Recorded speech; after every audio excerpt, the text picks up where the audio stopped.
Welcome to a series of videos on diagramming sentences. Now, before we get started here, make sure you check out a couple of links in the description below the video. One is to the playlist where we have all the videos in this series, and the other one is to the full course which you can purchase on our website, and that way you can watch the videos without ads and also access lots of exercises and additional materials. So why diagram sentences? Well, sentence diagramming was invented in the 19th century, and the idea was that by visualizing what grammar looked like, it would be a little bit easier to understand the different parts of the sentence and how they work together.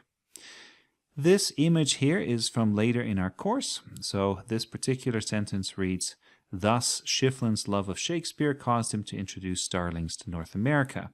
And if this seems a bit overwhelming, don't worry about it. We're going to cover all these rules in detail as we go, but it gives you a little bit of a sense of what a sentence diagram actually looks like.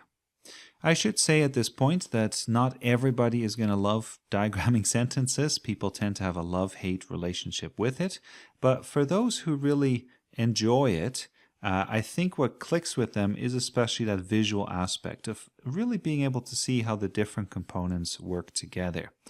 There are also a bunch of other benefits that are good to summarize briefly. So it helps you not only with your grammar, understanding complex sentences, but also it helps you to see how punctuation works. It helps you learn other languages, Latin, Greek, and so on. And it's going to give you more confidence with your writing.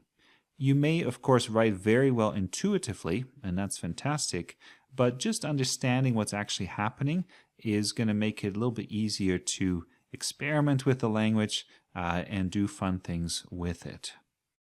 The last thing I'll mention here is that this introductory course to sentence diagramming is not going to cover every last rule, but it will allow you to take pretty much any sentence that has a single clause, so single subject and predicate, and be able to take it apart. That's really our goal here. By the end of this, you're going to know all the 8 parts of speech, lots of details, direct objects, indirect objects, and so on.